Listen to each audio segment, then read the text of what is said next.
Halo hai, Sobat GP kembali hadir untuk menemani pagi kalian dengan update berita seputar Grand Prix dunia. Ex-rider MotoGP Marco Melandri meragukan Jorge Martin bisa memenangkan kejuaraan dunia MotoGP musim ini. Persaingan antara Jorge Martin dan Pecco Bagnaia kembali terulang di musim 2024 ini. Di sisa 4 seri terakhir, Martin unggul 10 poin dari Pecco di tabel klasemen sementara MotoGP. Menariknya, meski masih memuncaki klasemen dan selalu konsisten di setiap pekan balap, Melandri justru meragukan Martin. Keraguan Melandri ini disebabkan lantaran Martin membela tim satelit. Sangat sulit bagi saya untuk berpikir bahwa seorang pembalap yang bukan dari tim pabrikan dapat memenangkan gelar juara dunia melawan pembalap dari tim pabrikan. Tapi satu hal yang pasti, kemenangan ini pantas didapatkan oleh Jorge Martin dan Pecco Bagnaia. Bos tim Pramac, Paolo Gambinotti, mengkritik keputusan Ducati untuk menjadikan Marc Marquez sebagai pembalap pabrikan mereka di kejuaraan musim 2025 mendatang. Perubahan besar akan terjadi di musim depan, di antaranya adalah perpindahan para direktur teknis, transisi Pramac menjadi tim satelit Yamaha, dan yang paling mencuri perhatian adalah bergabungnya Marquez ke tim utama Ducati. Saat diwawancarai dalam Festival dello Sport, Gambinotti menyatakan ketidakpuasannya dengan keputusan Ducati yang memasukkan Marquez ke dalam tim resmi mereka. Mereka membuat pilihan yang tidak saya setujui. Mereka memutuskan untuk kehilangan banyak orang seperti kami, Jorge atau Bastianini, yang menurut saya layak mendapat kesempatan, semuanya demi satu orang. Fabio Quartararo mengaku kerasan dan ingin tinggal di Bali suatu saat nanti. Diketahui bahwa rider asal Prancis itu memang sedang singgah di Bali, memanfaatkan jeda sebelum turun di pekan balap MotoGP Australia akhir pekan nanti. Menariknya, Fabio Quartararo menyatakan keinginannya untuk segera tinggal di Bali. Hal tersebut diungkapkannya melalui akun Instagram pribadinya.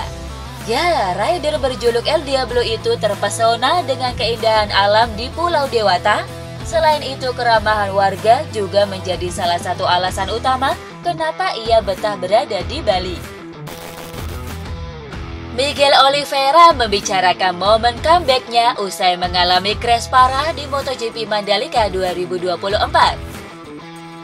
Ya, usai mengalami crash parah di hari pertama pekan balap MotoGP Mandalika, Oliveira langsung diterbangkan ke Portugal guna melakukan operasi dan mendapat penanganan lebih intens.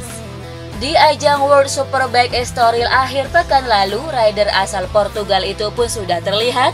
Ia mengunjungi paddock dan menonton langsung jalannya balapan di sirkuit Estoril, Portugal. Saat diwawancarai, Oliveira sendiri mengaku belum tahu kapan dirinya akan kembali mengaspal. Fokusnya kini adalah menjalani pemulihan. Saya baik-baik saja.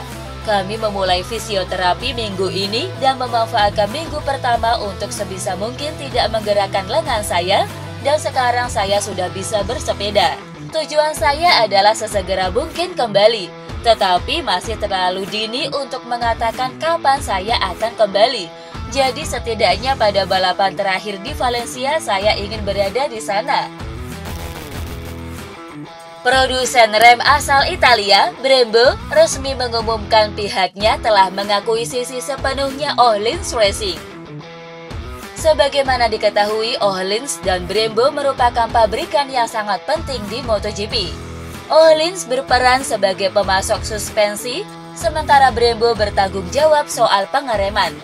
Semua pabrikan menggunakan rem Brembo, tapi tidak semua menggunakan Öhlins. Hanya Ducati, Aprilia, Honda, dan Yamaha yang mengandalkan suspensi Öhlins. Sementara KTM menggunakan suspensi WP yang merupakan anak usaha dari KTM itu sendiri. Kini Brembo telah menandatangani perjanjian senilai 405 juta dolar Amerika atau sekitar 6,3 triliun rupiah untuk menyelesaikan akuisisi penuh Öhlins Racing. Pemasok tunggal sistem pengereman di MotoGP, Brembo, dirumorkan tengah mengembangkan sistem pengereman khusus untuk Marc Marquez. Sejak debutnya di atas kuda besi Desmo Sedici, Marquez terlihat tak menemui kendala berarti dalam proses adaptasinya. Namun ada satu hal yang masih mengganggu kenyamanan The Baby Alien, adalah soal pengereman yang dirasanya tak cocok dengan gaya balapnya yang agresif. Keluhan soal rem ini mulai terdengar sejak seri perdana musim ini. Dan di Motegi, masalah itu muncul lagi, di mana Marquez tak ragu mengungkapkan kepada media soal rasa frustasinya terkait sistem pengereman. Dari laporan Crash beredar rumor jika Brembo tengah mengembangkan sistem pengereman khusus untuk Marquez. Ide utamanya adalah membuat rem yang lebih kuat dan andal dan sesuai regulasi. Dengan akuisisi terbaru Brembo atas Öhlins, kolaborasi antara suspensi dan sistem rem mungkin bakal jadi kunci untuk menyelesaikan masalah ini. Nico Lobulega sukses merebut kemenangan dramatis dalam Super Pole Race World Superbike Estoril 2024. Duel ketat terjadi antara Bulega dengan Toprak Razgatlioglu di hampir sepanjang balapan, di mana El Turco selalu memimpin. Namun demikian, pada akhirnya Bulega mampu mengungguli Toprak tepat di garis finish dengan margin 0,003 detik saja. Kemenangan Bulega ini mencatatkan sejarah baru dengan margin kemenangan terkecil sepanjang sejarah World Superbike. Toprak Razgatlioglu sukses merebut kemenangan dalam Race to World Superbike Estoril 2024.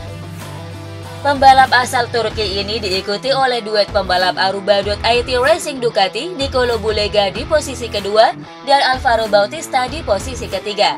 Berikut hasil Race to World Superbike Estoril 2024.